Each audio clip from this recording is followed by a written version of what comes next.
আসসালামু আলাইকুম। সুপ্রিয় শিক্ষার্থীবৃন্দ, অনলাইন ক্লাসে আবারও তোমাদের স্বাগতম জানাচ্ছি। আজকে আমি তোমাদের সাথে আছি জুবেদা বেগম, সহকারী অধ্যাপক, ইতিহাস বিভাগ, চট্টগ্রাম কলেজ, চট্টগ্রাম। আজকে আমি তোমাদের একটা দ্বাদশ শ্রেণীর ক্লাস নেব।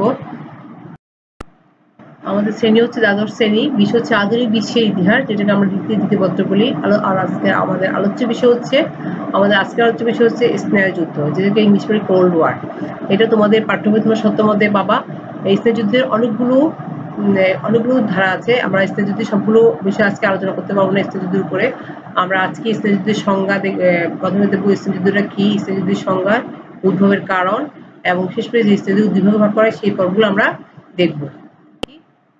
কনসেপ্ট অফ কোল্ড ওয়ার, ঠিক আছে। স্নায়ুযুদ্ধের ধারণা, স্নায়ুযুদ্ধ আমরা কি বুঝি? স্নায়ুযুদ্ধ বা কোল্ড ওয়ার বলতে সাধারণত যুদ্ধ নয়, অথচ যুদ্ধ ভাব এমন একটি অবস্থাকে বোঝায়। দ্বিতীয় বিশ্বযুদ্ধের পর পৃথিবীতে শক্তির উত্থান পতন ঘটে। ব্রিটেন ও ফ্রান্সের পরিবর্তে মার্কিন যুক্তরাষ্ট্র এবং সোভিয়েত ইউনিয়ন পৃথিবীর প্রধান দুই পরাশক্তি রূপে আবির্ভূত হয়। এই সময় মার্কিন যুক্তরাষ্ট্র ও সোভিয়েত ইউনিয়ন দুটি মহাদেশে বিভক্ত হয়ে রাজনীতির মাঠে নামে। মার্কিন যুক্তরাষ্ট্রের নেতৃত্বে ছিল পুঁজিবাদ বিশ্ব এবং সোভিয়েত ইউনিয়নের নেতৃত্বে ছিল সমাজতান্ত্রিক বিশ্ব। মার্কিন যুক্তরাষ্ট্র প্রচার করে ধনতন্ত্র ও গণতন্ত্রের পথে পৃথিবীতে সুখ শান্তি আসবে। অপরপক্ষে সোভিয়েত ইউনিয়ন প্রচার করে সমাজতন্ত্র বা সাম্যবাদের পথে পৃথিবীকে দারিদ্র্য ও শোষণমুক্ত করা যাবে। এই দুই মতাদর্শ রাষ্ট্র জোটের মধ্যে যে ভেতরে প্রতিদ্বন্দ্বিতা সৃষ্টি হয়, তাই ইতিহাসে স্নায়ুযুদ্ধ বা ঠান্ডা লড়াই অথবা কোল্ড ওয়ার নামে পরিচিত। তাহলে এটা তিনটা হচ্ছে স্নায়ুযুদ্ধ বা ঠান্ডা লড়াই অথবা কোল্ড ওয়ার। 1945 খ্রিস্টাব্দে স্টালিন কর্তৃক পূর্ব ইউরোপের প্রতি গৃহীত রুশ নীতি এবং মার্কিন প্রেসিডেন্ট ট্রুম্যানের তীব্র বিরোধিতার মধ্যে দিয়ে স্নায়ুযুদ্ধ শুরু হয় এবং শেষ হয় 1990 খ্রিস্টাব্দে সোভিয়েত ইউনিয়ন ভাঙনের মধ্যে দিয়ে। এই সময় পরস্পর বিরোধী রাষ্ট্রজোট প্রত্যক্ষ যুদ্ধে অংশ না নিয়ে পরস্পরের মধ্যে যে যুদ্ধাভাব গড়ে উঠেছিল তাকে স্নায়ুযুদ্ধ হিসেবে অভিহিত করা হয়। যেহেতু যুদ্ধ না করেও আন্তর্জাতিক রাজনৈতিক নেতৃবৃন্দ স্নায়ুর এক বিরাট চাপের মধ্যে ছিলেন, সেহেতু কে স্নায়ুযুদ্ধ বলা হয়েছে। 1947 খ্রিস্টাব্দের 13 এপ্রিল অভিজ্ঞ কূটনীতিবিদ বারুচ কলম্বিয়ায় এক ভাষণে সর্বপ্রথম স্নায়ুযুদ্ধ বা ঠান্ডা লড়াই শব্দটি ব্যবহার করেন। তিনি তার ভাষণে উল্লেখ করেন, আমরা প্রভাবিত হতে চাই না, এখন আমরা স্নায়ুযুদ্ধের মধ্যে আছি। বার্নার্ড তার ভাষণে যুদ্ধ কথাটি ব্যবহার করলেও দৃশ্যমান কোনো যুদ্ধ পরিলক্ষিত হয়নি। দৃশ্যমান কোনো যুদ্ধ, এটা হচ্ছে স্নায়বিক এক্ষেত্রে যুদ্ধ না থাকলেও একটা উত্তেজনা বা উদ্বেগজনক পরিস্থিতি বিরাজমান থাকে। একটা উদ্বেগজনক অথবা উত্তেজনা বা উদ্বেগজনক পরিস্থিতি বিরাজমান থাকে, যা স্নায়ুর উপর প্রচন্ড চাপ সৃষ্টি করে। স্নায়ুর উপর যারা যুদ্ধের সাথে জড়িত তারা সরাসরি যুদ্ধে ঝুঁকি নিতে যাচ্ছে না, কিন্তু আচার আচরণ ও অবস্থার পরিপ্রেক্ষিতে যুদ্ধের একটা আবহ তৈরি করছে। সংক্ষেপে বলা যায়, যুদ্ধ নয় শান্তিও নেই, আবার যুদ্ধের অনুপস্থিতিও নয়, এমন একটা থমথমে মনস্তাত্ত্বিক পরিবেশই স্নায়ুযুদ্ধ। বিবর্তন রাষ্ট্রের মধ্যে এই ধরনের রেষারেষি প্রতিক্রিয়া সমগ্র বিশ্ব সমাজের উপর প্রভাব পড়ে এবং সারা বিশ্বে উত্তেজনা ছড়িয়ে পড়ে। তাহলে আমরা কনসেপ্ট অফ কোল্ড ওয়ার বা স্নায়ুযুদ্ধের ধারণা, আমরা এটা সহজে আমরা ধারণাটা বলতে পারবো। এটা সংজ্ঞাগুলো কি, যার বিশিষ্ট ব্যক্তির বিশিষ্ট মনীষী বা ঐতিহাসিকজন যেগুলি বলেছেন, এই সংজ্ঞাটা কি?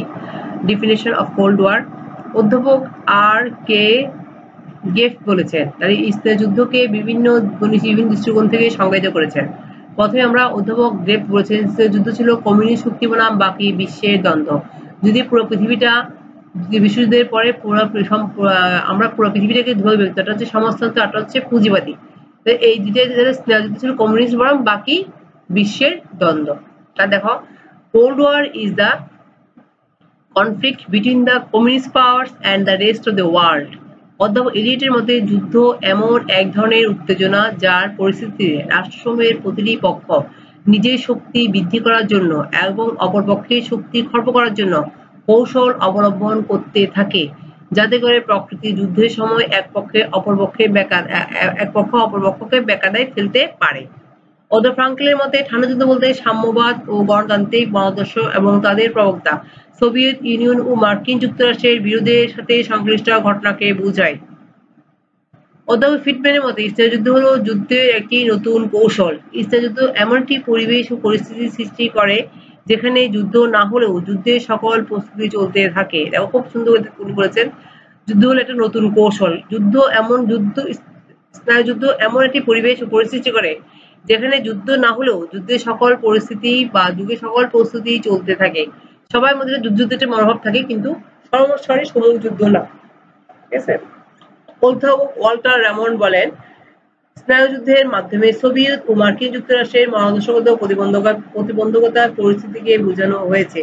এখানে মেইন হচ্ছে সোভিয়েত রাশিয়া এবং মার্কিন যুক্তরাষ্ট্র, এই দুজনের মহাদর্শগত প্রতিবন্ধকতার পরিস্থিতিকে বোঝানো হচ্ছে। তাহলে ক্লিয়ার, আমরা সংজ্ঞাটাও বুঝলাম, ধারণাটাও দেখলাম। এবার স্নায়ুযুদ্ধের উদ্ভব, অরিজিন অফ কোল্ড ওয়ার, এটা কোথেকে এটা উদ্ভব কোথেকে? 1917 খ্রিস্টাব্দে রুশ বিপ্লবের পথ ধরে সোভিয়েত ইউনিয়ন সমাজতন্ত্রের মাধ্যমে একটি সমৃদ্ধশালী দেশে পরিণত হয় এবং মার্কিন যুক্তরাষ্ট্রকে মোকাবিলা করার মতো শক্তি অর্জন করে। যদিও এই রাষ্ট্র দুটি দ্বিতীয় বিশ্বযুদ্ধে মিত্রপক্ষে যোগ দিয়ে অপশক্তির বিরুদ্ধে একসাথে লড়াই করে জয়লাভ করেছিল, কিন্তু যুদ্ধ শেষ হওয়ার পরপরই আদর্শগত কারণে পারস্পরিক দ্বন্দ্বে লিপ্ত হয়। সোভিয়েত ইউনিয়নে শ্রেণীহীন ও শোষণহীন সমৃদ্ধশালী রাষ্ট্র দেখে অনেক দেশ সমাজতান্ত্রিক আদর্শে আকৃষ্ট হয়, যেমন পূর্ব Germany, Africa, Latin America, Laos, Cambodia, Korea, চীন প্রভৃতি রাষ্ট্র। এ অবস্থায় মার্কিন যুক্তরাষ্ট্রের নেতৃত্বে পুঁজিবাদী রাষ্ট্রগুলো তাদের উপনিবেশ হারাবার ভয়ে আতঙ্কিত হয়ে সমাজতন্ত্রের বিরুদ্ধে আদর্শগত যুদ্ধে অবতীর্ণ হয়। মূলত স্নায়ুযুদ্ধ একটি আদর্শগত দ্বন্দ্ব এবং শক্তি অর্জনের মাধ্যমে টিকে থাকার দ্বন্দ্ব। স্নায়ুযুদ্ধের সৃষ্টির জন্য কোন শক্তি মূলত দায়ী সে সম্পর্কে সঠিকভাবে বলা কষ্টসাধ্য। তবে মার্কিন যুক্তরাষ্ট্রের পর্যালোচকগণ স্নায়ুযুদ্ধের সূচনার জন্য সোভিয়েত ইউনিয়নকে দায়ী করেন। তাদের মতে সোভিয়েত ইউনিয়নের সম্প্রসারণবাদী আগ্রাসনকে প্রতিরোধ বা প্রতিহত করতে গিয়ে স্নায়ুযুদ্ধের সূচনা হয়। স্নায়ুযুদ্ধের উদ্ভবের কারণ হিসেবে বলা যায় পুঁজিবাদ সম্পর্কে সোভিয়েত ইউনিয়নের ধারণা এবং কমিউনিজম সম্পর্কে মার্কিন ও ব্রিটিশ আতঙ্ক স্নায়ুযুদ্ধের উদ্ভবের অন্যতম কারণ। সোভিয়েত ইউনিয়নের বদ্ধমূল ধারণা ছিল যে মার্কিন যুক্তরাষ্ট্র ও ব্রিটেন সোভিয়েত ইউনিয়নের শক্তি খর্ব করতে বদ্ধপরিকর। মার্কিন যুক্তরাষ্ট্র তাদের শক্তি সাম্য রক্ষার জন্য ন্যাটো সামরিক জোট গঠন করলে সোভিয়েত ইউনিয়নও পাল্টা ওয়ার্ড চুক্তি বা ওয়ার্ড জোট গঠন করে সমুচিত জবাব দেন। তাহলে দেখো এখানে দুটা জিনিস, একটা হচ্ছে কি, এটা আমরা যদি বলি অরিজিন অফ কোল্ড ওয়ার, তাহলে 1917 খ্রিস্টাব্দে রুশ বিপ্লবের পথ ধরে 1917 কি হয়েছিল, একটা বিখ্যাত রুশ বিপ্লব হয়েছিল। সে তোমরা এই বিপ্লবটা পড়েছে আগে, যেটা বলশেভিক বিপ্লব বলি।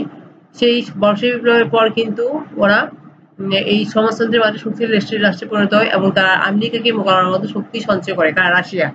এবং যদিও এই রাশিয়া এবং আমেরিকা দুটোই কিন্তু দ্বিতীয় বিশ্বযুদ্ধের সময় মিত্র পক্ষে যোগ দিয়ে অপশক্তির বিরুদ্ধে যুদ্ধ মোকাবেলা করে, কিন্তু তারা কিন্তু আদর্শগত কারণে কিন্তু তারা পারস্পরিক লিপ্ত হয়। কারণ সোভিয়েত ইউনিয়ন শ্রেণীহীন, শোষণহীন, সমৃদ্ধশালী রাষ্ট্র থেকে অনেক দেশ আকৃষ্ট হয়।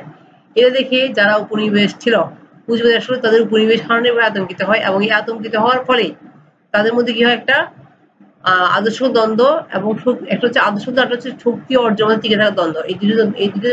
এই দুটা দ্বন্দ্বের মধ্যে কিন্তু কি এই যুদ্ধের বীজ নিহিত ছিল। তাহলে এখান থেকে যুদ্ধের সূত্রপাত বা শুরু হয়। ঠিক আছে? তাহলে দেখো এখানে সোভিয়েত ইউনিয়নের বদ্ধ ধারা ছিল যে মার্কিন যুক্তরাষ্ট্র ব্রিটেন সোভিয়েত ইউনিয়নের শক্তি খর্ব করতে বাধ্য হবে, আর মার্কিন যুক্তরাষ্ট্র তার শক্তি সাম্য রক্ষার জন্য ন্যাটো এবং সামরিক জোট গঠন করে। ন্যাটো এবং সামরিক জোট গঠন করলেই সোভিয়েত ইউনিয়ন গঠন করে ওয়ার্সাও চুক্তি নামে পাল্টা একটা জোট গঠন করে ওদেরকে সমুচিত জবাব দেয়। তাহলে আমরা এটা উদ্ভব একটু যাই। স্নায়ুযুদ্ধ কখন থেকে শুরু হয় তা বলা দুঃসাধ্য কারণ স্নায়ুযুদ্ধ মনস্তাত্ত্বিক বিষয়। তবে হঠাৎ করে এই যুদ্ধ শুরু হয়নি, আবার শেষও হয়ে যায়নি। অনেকেই মনে করেন 1917 খ্রিস্টাব্দে বলশেভিক বিপ্লবের পর স্নায়ুযুদ্ধের সূচনা হয় এবং দ্বিতীয় বিশ্বযুদ্ধের পর তা দৃশ্যমান হয়। তো আবার কারো মতে 1946 খ্রিস্টাব্দের ফুলটনে চার্চিলের বক্তব্য থেকেই স্নায়ুযুদ্ধ শুরু হয়। এ প্রসঙ্গে মার্কিন কূটনীতিক চার্লস রোলস বলেন, স্নায়ুযুদ্ধের ঘটনাকে কোনো একটি নির্দিষ্ট ঘটনা ও সময়ের মাধ্যমে চিহ্নিত করা যায় না বা যাবে না। তাহলে আমরা দেখি স্নায়ুযুদ্ধের উদ্ভবের কারণ, cause of the origin of cold war. ইসলাম যুদ্ধের মূল কারণ মার্কিন যুক্তরাষ্ট্র ও সোভিয়েত ইউনিয়নের পরস্পর বিরোধী অবিশ্বাস ও আদর্শগত দ্বন্দ্ব হলেও কতিপয় বাস্তব সমস্যা এসে ইন্ধন যোগায়। তাহলে আমরা দেখি কি কি সমস্যা ইন্ধন যোগায়। এক, ইরান নিয়ে মতপার্থক্য। দ্বিতীয় বিশ্বযুদ্ধের সময় ইরানের তৈল সম্পদ যাতে অক্ষশক্তি হস্তগত করতে না পারে এবং জার্মানি যাতে ভারতবর্ষের দিকে অগ্রহতে না পারে সেজন্য 1941 খ্রিস্টাব্দে সোভিয়েত ইউনিয়ন বিজয়। খুব ভালো করে খেয়াল করা, ইরানের তেল সম্পদ যাতে অক্ষশক্তি হস্তগত করতে না পারে এবং জার্মানি যাতে ভারতবর্ষ থেকে অগ্রহতে না পারে। জিনিস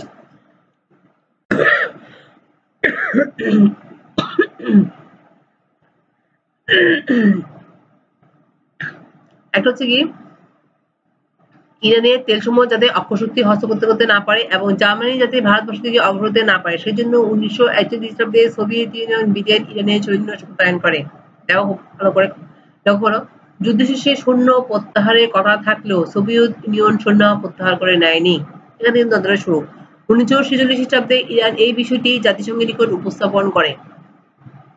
জাতিসংঘের পরামর্শে ইরান সোভিয়েত ইউনিয়নকে উত্তর অঞ্চলে তেল সম্পদের উপর বিশেষ অধিকার প্রদান করে একটি চুক্তি করতে বাধ্য হয়।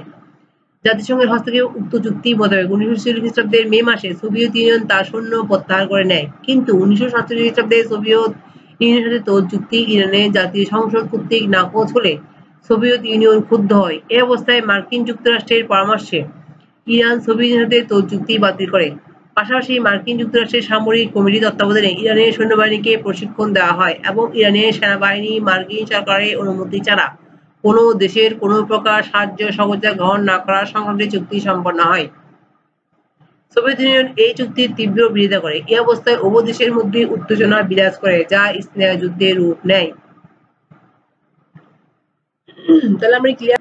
প্রথম হচ্ছে ইরান নিয়ে উদ্ভূত অনেকগুলো কারণ। প্রথম হচ্ছে ইরান নিয়ে মতপার্থক্য। কেন ইরান মতপার্থক্য হয়েছিল? কারণ ইরান নিয়ে মতপার্থক্য একটাই কারণ ছিল, প্রথমে তারা ইরান নিয়ে মতপার্থক্য।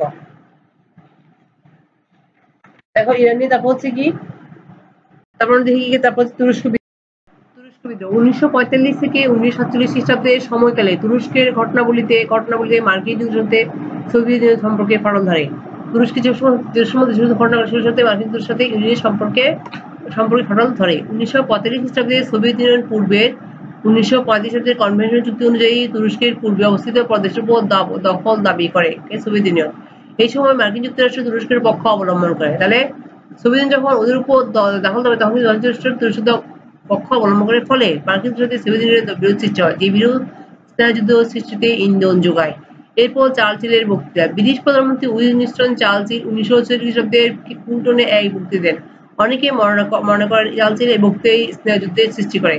চার্চিল তার বক্তৃতার মধ্যে পূর্ব ইউরোপীয় রাষ্ট্রগুলিকে সোভিয়েত বলয় থেকে বের করে আনার জন্য মার্কিন যুক্তরাষ্ট্রকে পদক্ষেপ গ্রহণ করতে আহ্বান জানায়।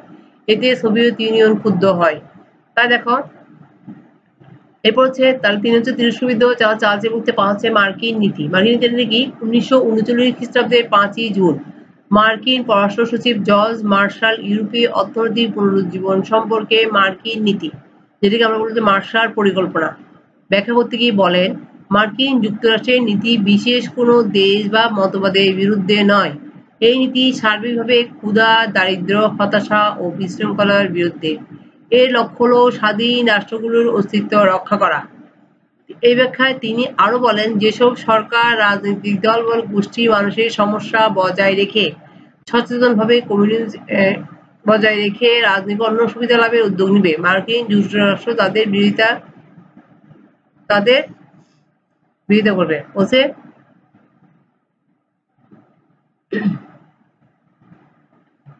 তা দেখো, মার্শাল তার ব্যাখ্যায় সচেতনভাবে কমিউনিজমের কোনো কথাই উল্লেখ করা নাই, বরং ইচ্ছাকৃতভাবে ক্ষুধা, দারিদ্র, বিশৃঙ্খলার বিরুদ্ধে অভিযান পরিচালনার কথা ব্যক্ত করেছেন। কমিউনিস্টরা এই ব্যাখ্যার অন্তরালের রহস্য অনুধাবন করতে পারলেও এই বক্তব্যের বিরোধিতা করতে পারেনি। তাহলে ক্ষুধা, দারিদ্রের পক্ষাবলম্বন হয়ে যায়। তবে সোভিয়েত ইউনিয়ন মার্শালের এই ব্যাখ্যার অভিসন্ধি বুঝতে পারে, ফলে ভিতরে দ্বন্দ্বের সৃষ্টি হয় যা স্নায়ুযুদ্ধে রূপ নেয়।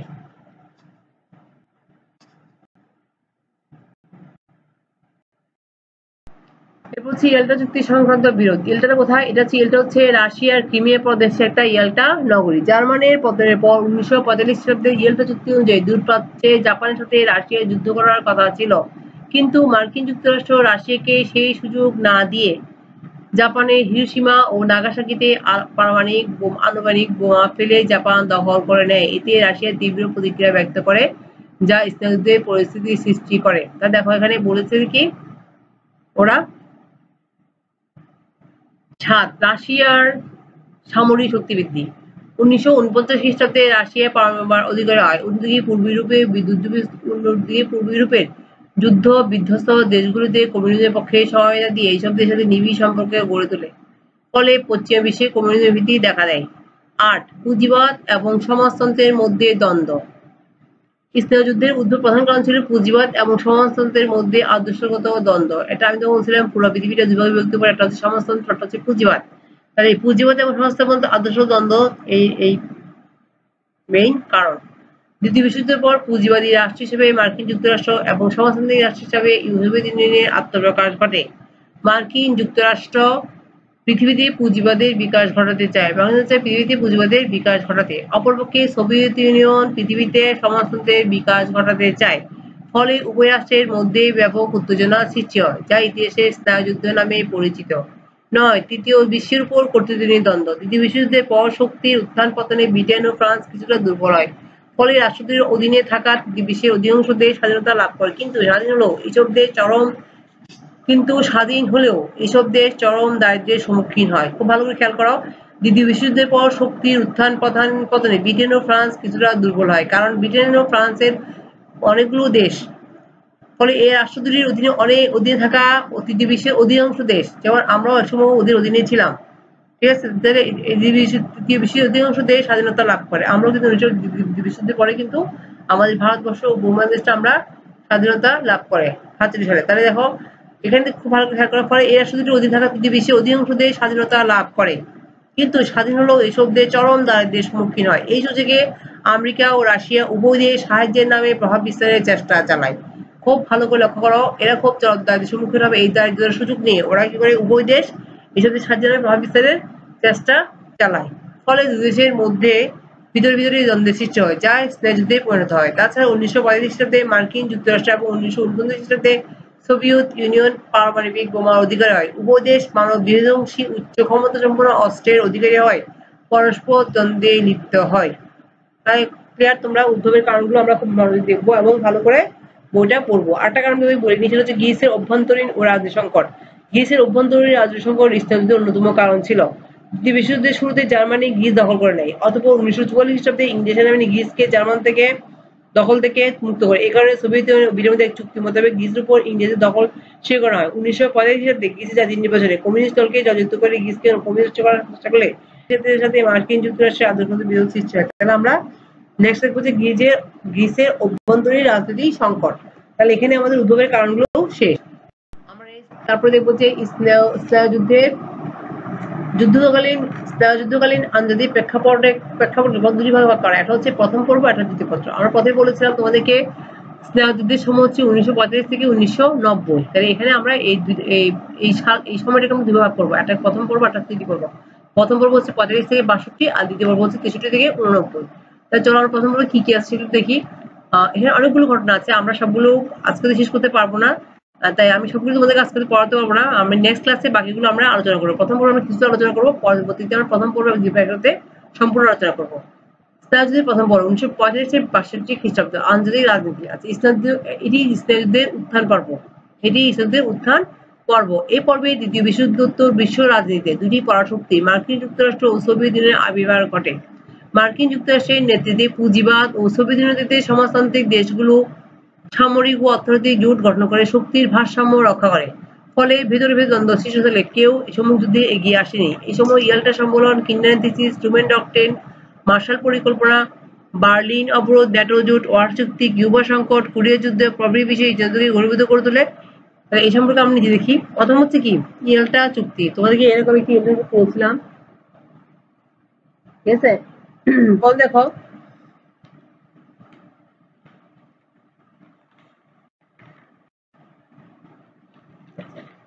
ইংরেজ যুক্তিটা কি দেখো, দ্বিতীয় বিশ্বযুদ্ধের শেষের দিকে জার্মানির পরাজয় আসন্ন হলে ইউরোপের পুনর্গঠন সংক্রান্ত গুরুত্বপূর্ণ প্রশ্নের সমাধানের জন্য 1945 খ্রিস্টাব্দের ফেব্রুয়ারি মাসে তিন প্রধান ব্রিকশ্রী রুজভেল্ট, স্টার্লিন, চার্চিল ও রাশিয়ার ক্রিমিয়া প্রদেশে ইয়েল্টা নগরীতে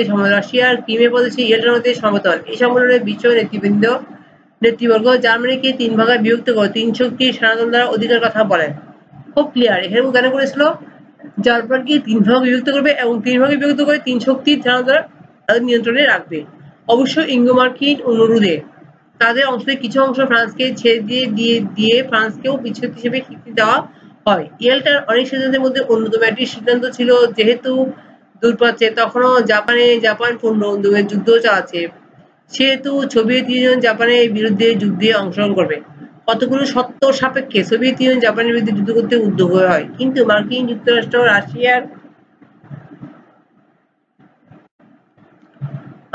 রাশিয়াকে সেই সুযোগ না দিয়ে 1945 খ্রিস্টাব্দে আণবিক বোমা ফেলে জাপান দখল করে নেয়। বোমার আঘাতে জাপানের মানবিক বিপর্যয় ঘটে এবং রাশিয়া জাপান দখলের সুযোগ থেকে বঞ্চিত হয়। এই কারণে রাশিয়া তীব্র প্রতিবাদ জানায়। দেখো, ওরা কিন্তু বুঝতে জাপান তখন যুদ্ধ চালাচ্ছে, সেহেতু ছিল জাপানকে রাশিয়া পতিত করবে, কিন্তু জাপানকে সেই সুযোগ রাশিয়াকে না দিয়ে কি করে আমেরিকা পারমাণবিক বোমা ফেলে জাপানের হিরোশিমা নাগাসাকিতে। ফলে কি হয়? বঞ্চিত হয়। এই কারণে রাশিয়া তীব্র প্রতিবাদ জানায়। ফুলটনের বক্তৃতা 1946 খ্রিস্টাব্দে 5ই মার্চ ফুলটনে এক বক্তৃতায় ব্রিটিশ প্রধানমন্ত্রী চার্চিল বলেন, মৃত্যুশক্তির জয়লাভের ফলে যে আলোকবর্তিকা দেখা দিয়েছিল তার উপর একটা ছায়া নেমে এসেছে। কেউ জানে না সোভিয়েত রাশিয়া বা আন্তর্জাতিক কমিউনিস্ট সংগঠনকে অধিবেশন করতে চলছে। ব্লান্টিং এর স্টেটিন থেকে শুরু করে আর্জেন্টিকের টেস্ট পর্যন্ত বিস্তীর্ণ এলাকাটি লৌহ জবনিকায় নেমে এসেছে। এই লৌহ জবনিকার অন্তরে কিসব ঘটনা করছে সে সম্পর্কে মুক্ত পৃথিবীর শান্তিকামী মানুষরা জানতে পারছে না। তিনি এই বক্তৃতায় সোভিয়েত ইউনিয়নের বড় থেকে মধ্য পূর্ব ইউরোপীয় রাষ্ট্রগুলিকে বের করে নিয়ে আসার জন্য মার্কিন যুক্তরাষ্ট্রকে আহ্বান জানান। ফুলটনের এই বক্তৃতার পরপরই পূর্ব ইউরোপের রাষ্ট্রগুলিকে সোভিয়েত বড় থেকে বের করে নিয়ে আসার জন্য পদক্ষেপ গ্রহণ করতে মার্কিন পেন্টাগনের কর্মকর্তাবৃন্দ প্রেসিডেন্ট ট্রুম্যানের উপর চাপ প্রয়োগ করতে থাকে। ফুলটনের এই বক্তৃতায় সোভিয়েত অত্যন্ত ক্ষুব্ধ হয়ে পড়ে।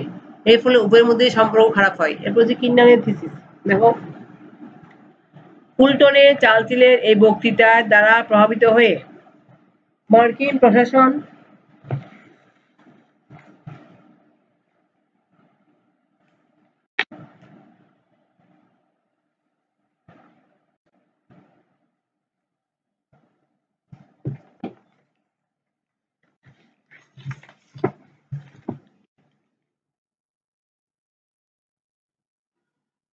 ফুলটনের এই চার্চিল দেখো কিন্ডানের থিসিস, দেখো ফুলটনের এই বক্তৃতার প্রভাবিত মার্কিন প্রশাসন কমিউনিস্ট আতঙ্কে সজাগ হয়। এই সময় মস্কোর মার্কিন দূতাবাসের একজন উচ্চপদস্থ কর্মকর্তা জর্জ কিন্ডান এক ছদ্মনামে এক বিশ্লেষণে দেখান যে রাশিয়ার জনগণ যুদ্ধক্লান্ত হয়, স্টালিন সরাসরি মার্কিনদের সাথে যুদ্ধে লিপ্ত হওয়ার অবস্থায় নেই। এমন অবস্থায় বাইরে থেকে চাপ সৃষ্টি করলে সোভিয়েত ইউনিয়ন নতি স্বীকারে বাধ্য হবে। এই তত্ত্বের মূল কথা হলো মার্কিন যুক্তরাষ্ট্রের সংযত আচরণের মাধ্যমে সোভিয়েত ইউনিয়নকে চাপে রাখা, অর্থাৎ মস্কোর প্রভাব বলয়কে নির্দিষ্ট এরিয়ার মধ্যে সীমাবদ্ধ রাখার উদ্যোগ গ্রহণ করা। কিন্ডান থিসিসের পর মার্কিন প্রেসিডেন্ট তার বিখ্যাত ট্রুম্যান ডক্ট্রিন ঘোষণা করে। এখন আমরা ট্রুম্যান ডক্ট্রিন কি দেখবো।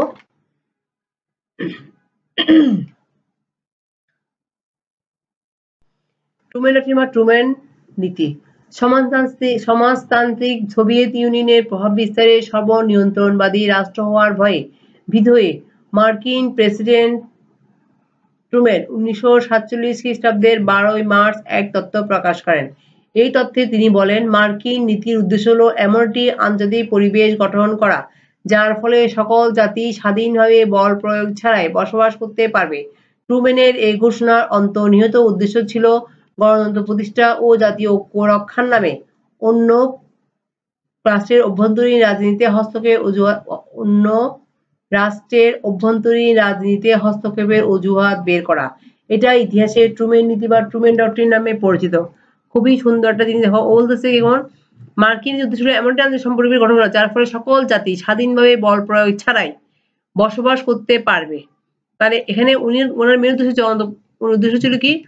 গণতন্ত্র প্রতিষ্ঠা ও জাতীয় ঐক্য রক্ষার নামে ওই অন্য রাষ্ট্রের অভ্যন্তরীণ রাজনীতিতে হস্তক্ষেপের অজুহাত বের করা। সহজ কথায় মার্কিন প্রেসিডেন্ট ট্রুম্যান কর্তৃক বিশ্বের মুক্তকামী মানুষের পক্ষ অবলম্বন করার নীতি ট্রুম্যান ডক্ট্রিন।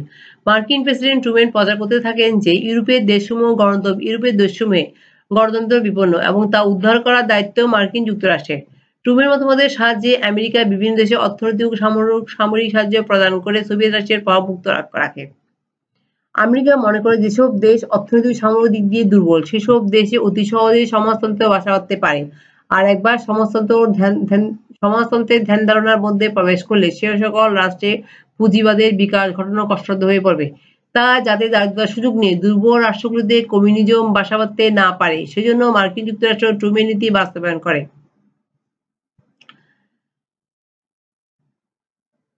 দ্বিতীয় বিশ্বযুদ্ধকালে রাশিয়া পশ্চিম ইউরোপীয় বিদ্যুৎ দেশগুলোতে তার সম্প্রসারণ নীতি অনুসরণ করে। যুদ্ধে এখানকার দেশগুলোর ব্যাপক ক্ষয়ক্ষতির শিকার হয় এবং দারিদ্র্যে নিমজ্জিত হয়, আর এই সুযোগ নিয়ে সেসব দেশে কমিউনিস্ট বলয় বাড়ানোর চেষ্টা করে।